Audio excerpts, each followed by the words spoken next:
নমস্কার সবাইকে। Sense kitchen স্টোরিজে সবাইকে স্বাগত জানাই। আশা করি সবাই ভালো আছেন।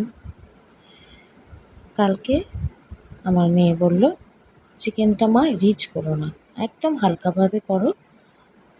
শরীরটাও ভালো নেই, পেটটাও ঠিক ছিল না, এদিকে একটু চিকেনও খেতে হবে, ভালো লাগছে না, একটু মুখরোচক কিছু চাই। কি করব, কি বানাবো ভাবতে ভাবতে বাড়িতে চিকেন ছিল, চিকেনের স্টু বানিয়ে ফেললাম। সব রকম সবজি দিয়ে প্রথমে আমি কুকারে বাটার দিয়েছিলাম, তার মধ্যে পেঁয়াজ কুচি, আদা কুচি, রসুন কুচি ভালো করে ভেজে নিয়েছি। তারপরে এই যে সবজিগুলো, পেঁপে, গাজর, বিট, ক্যাপসিকাম আর একটা পেঁয়াজকে আমি ৮ খণ্ড করেছি, টমেটো একটাকে আমি ৬ খণ্ড করেছি, করে ওই ভাজা পেঁয়াজ, রসুন, আদার সঙ্গে ভালো করে একটু নেড়ে নিচ্ছি। তারপরে এই যে চিকেনটা আমি আগে থেকেই ভালো করে ধুয়ে পরিষ্কার করে রেখেছিলাম। এবার বেশ কয়েকটা টুকরো চিকেন আমি এই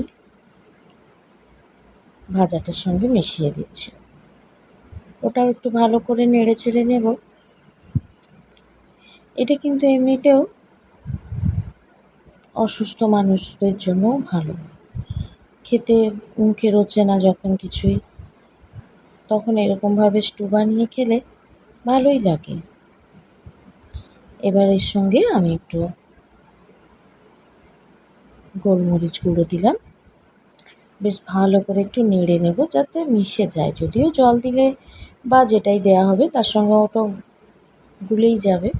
এবার এই যে একটা পাত্রে আমি আগে থেকেই ভাতের ফ্যানটা একদম পাতলা জলের মতো, যেটা প্রথমের, সেটা আমি আগে থেকে তুলে রেখেছিলাম, ওইটা আমি পরিমাণ মতো মিশিয়ে দিলাম।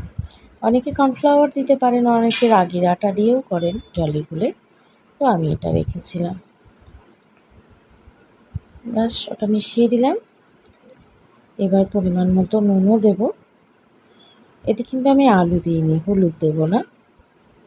এবার আমি কুকারের ঢাকাটা লাগিয়ে একটা সিটি দিলেই হয়ে যাবে। একটা লঙ্কাও দিয়েছিলাম, কিন্তু সত্যি অপূর্ব খেতে হয়।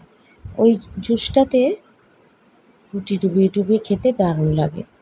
ওপর থেকে সার্ভ করে দিয়েছি, ওপর থেকে একটু লেবু মিকড়ে দিয়ে দিলাম। লেবুর রসটা দিলে টেস্টটা আরও বাড়ে। বানিয়ে খেয়ে দেখবেন, বেশ ভালোই লাগবে। আসি তাহলে, সবাই ভালো থাকবেন। ধন্যবাদ।